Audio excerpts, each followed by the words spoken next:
So I have a couple of legally blind friends who are having a difficult time reading my book. And then I have friends who keep asking me, is it on Audible? I like to listen to books while I'm in my car. No, there is no audio version of The Unraveling, The American Fabric Undone. It was published, self-published last year. And at first, I did not care whether or not anyone bought the book. I just cared that it was written. I got it done. It's out there in the ether. But after 6 months of interviews and back and forth with my publicist, I realized this is a message that needs to get into the hands of more people than will ever buy or read the book. But I cannot sink any more money into getting my message out there. I've just sunk a lot of money I will never make it back. However, I can get my message out there to many more people, hopefully on my own time at least. So here comes another project I just hope I can keep up with. A colleague suggested I read my book and then do a duet with commentary like those people do on social media. But I can't do that. I cannot duet. I am not that tech savvy. I don't have that app. I have no idea how to get it. I have no idea how to use it. However, I can record my voice and when necessary, add images and then maybe just upload sections of my book to a new playlist on my YouTube channel. So that's what I'm going to do today. That's what I'm going to start. This is this new project.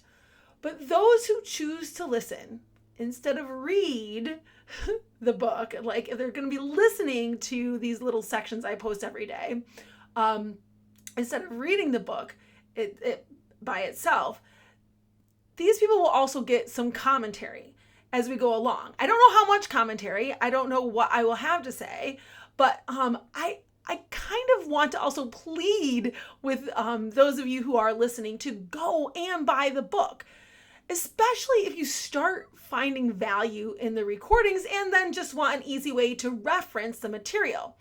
Or maybe you will want to gift the book to someone who should be reading it. And I think all Americans should be reading this book. So there will be links to places where one can purchase the book in the description of each of these uploads to YouTube, I hope. But my goal is to get just a few pages and maybe with some commentary. You never know. I might be able to contain myself, especially in some sections. But my goal is to get a few pages posted each day. So a video or a link each day. You will want to look at the video titles to make sure you are quote unquote reading the book in order. I think that's going to be really important. But today I'm just going to whet your appetite by reading the prologue, pages 1 and 2, just 2 short pages. So here we go. The Unraveling, The American Fabric Undone by Dorothy Logan. Prologue. The great American experiment is over. Look around. We are no longer a religious and moral people, yet our government is unfit for any other, according to John Adams. And de Tocqueville was right. We would rather be equal in our slavery than unequal in our liberty. Voters are demanding we protect democracy. Politicians are discussing threats to our democracy. And Americans actually believe we live in a democracy. Okay, breaking from prologue. We will come back to this over and over, most notably in chapter 1. But I have never heard the word a democracy applied to our country's system of government so much, so completely across the board. I never heard it this completely used until 2021. And then it was everywhere and has been ever since. It's been coming out of every politician and governing official's mouth in one form or another. And the media has picked up the word and the sentiment, this democracy sentiment as well. The change in messaging has been so good and so complete that even people who should know better, like the radio hosts who've been interviewing me this past year and other famous podcast hosts, have bought into the democracy narrative and use it in their shows. And I know that a lot of people use it on social media too, with their tweets or their X posts or their Facebook posts or their TikTok or their Telegram or a lot of all this other stuff. But I see people on social media countering the word democracy by saying, we aren't a democracy, we are a republic. And then other people on social media point out that a republic is what is it? It's a representative what? Democracy. Well, first of all, do you feel represented?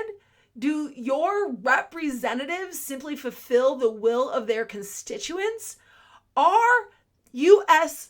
representatives, our representatives in the United States House of Representatives, are they fulfilling and acting upon the will of their constituents? We could go on and on about that all day. So anyway, then so you have people on social media saying, talking about democracy. Then you have people saying we aren't a democracy, we're a republic. And then other people counter with a republic. Well, that is a representative democracy. We're still a democracy. Then the counter to that the republic is a representative democracy, that angle is something like, no, it's a constitutional republic. But are we being governed by the Constitution? Do you even know what the U.S. Constitution says? When was the last time you read it? Do you know what it is supposed to do, what its purpose is? There are many people who believe we live in a post-constitutional society. And there are a lot of other people who actually want to abolish the Constitution we have and start over. So in my interviews on the subject, I've started saying, no, we are supposed to be living in a constitutional federal republic. And all three words are important to understand. Yet the word that keeps getting all the press and has thus wormed its way into the psyche of all Americans is that word democracy. Okay, see, some commentary. Anyway, let me start the prologue over. I don't think I will have any more commentary. I really do simply just want to whet your appetite for what is to come. Okay, here goes. Prologue. The great American experiment is over. Look around. We are no longer a religious and moral people, yet our government is unfit for any other, according to John Adams. And de Tocqueville was right. We would rather be equal in our slavery than unequal in our liberty. Voters are demanding we protect democracy. Politicians are discussing threats to our democracy. And Americans actually believe we live in a democracy. We play identity politics, have contempt for anyone who disagrees with us, regardless of which side one is on or whether we even know why we believe what we believe. And we have submitted to the false dialectic that there are only two groups. And if someone doesn't belong to your group, they belong to the other group and are thus your enemy in all things. The two major political parties serve to prop up this notion, and the media fans the flames of the conflict. The division is palpable, the polarization undeniable, and regardless of where one stands politically, it is obvious that we are not living together well. Violent crime is up. Mental illness and suicide rates are on the rise. Suspicion and hostility towards strangers have replaced kindness and empathy. Nearly everyone has a cause they are willing to take on, and they all want to be identified as social justice warriors, but no one trusts anyone else. We all know there is something wrong in society. We all smell the decay of the American spirit, the detritus that has replaced the hope and promise of a better future. More and more individuals are acting against their own best interests and against the best interests of their progeny. We are watching neighbors turn against neighbors, children and parents disowning each other, and once close siblings turn their backs on one another. We stand idly by as communities fall apart, cities crumble and decay, debt rises, security fails, and choices are eliminated. And yet, as a whole, Americans still support the same candidates, parties, policies, and activities that got us to this very place. Americans continue to blindly turn to the creators of the ills in society for answers to those very same ills. The fabric of American society has been slowly and methodically picked at, scratched at, submitted to the kind of repeated friction that serves to wear the cloth thin. Some of this is due to just the usual wear and tear of the cloth as it ages. But even the innocently exposed threads have then been intentionally plucked at, tugged angrily, pulled gently, and worried away. Who wants to tear apart the fabric of this country? The culprits are found in the classroom, the newsroom, the courtroom, and the boardroom, not to mention in Capitol buildings and executive mansions.